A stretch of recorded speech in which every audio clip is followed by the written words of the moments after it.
Hi there, this is Michael Allen for Blue York One, and I'm here to do a recap and summation of the game against San Jose this past weekend. I'm not going to do an RSL thing because that's coming up. It's a little ways away from that.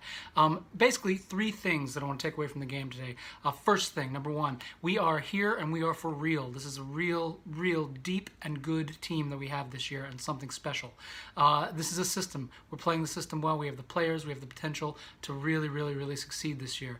We did a great come from behind victory, 2-1 victory against San Jose this past weekend. This is not a coincidence. This is the way this team plays. 34 points now of the Patrick era that we've gained from coming from behind, playing from behind. This is the way the team plays. They remain composure, just like Patrick said after the game, and they play their style of play, and they get back into the game.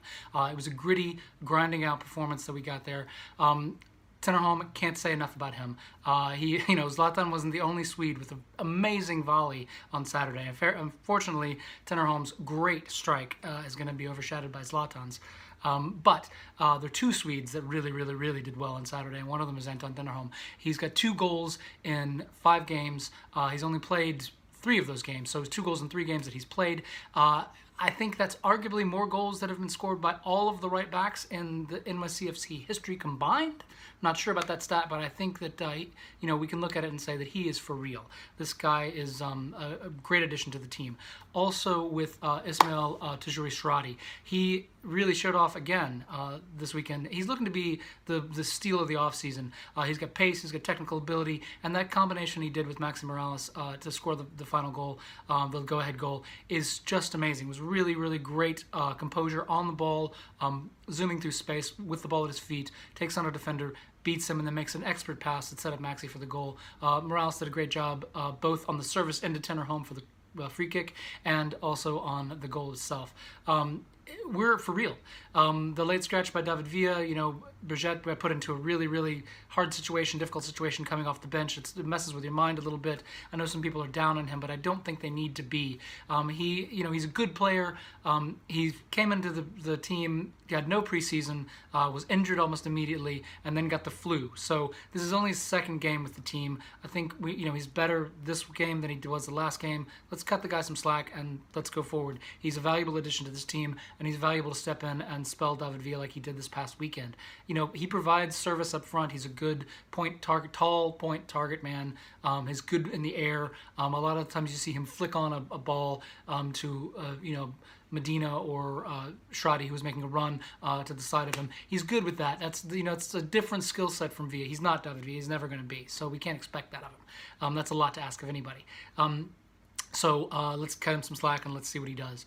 The second thing that I want to talk about is David Villa. We have to be a little worried about him at this point. This late scratch, this getting injured in the warm-ups. Oftentimes when you're injured like that, you can overcompensate and bother something else, or it'll cause problems somewhere else in your body. This is something that we really I wasn't really too concerned about it when they said it was just a calf sprain, or calf strain, but I'm starting to get a little worried about it right now. We saw this happen with Lampard, coming back and forth, on and off. As the body gets older, it's harder to heal, it takes longer to heal. David Villa is amazing and a trooper, and I just wish him the best. I really hope this isn't something that's worse than it seems to be. So Vieira said, let's wait a couple days, take some images when we get back to New York and see what happens. He was very coy not to comment on the injury after the game. So I'm a little concerned about David Villa and that concern. And that leads me into my third point that I want to make about the team right now, is that we have time now. We have 11 days to heal.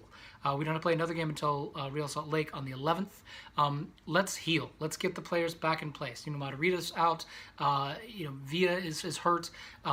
Sweat came down with the flu. Let's get all of these people back into place now. Let's get them all well, healthy. Let's regroup and move forward as a team. And if we can do that, we can have something really special here.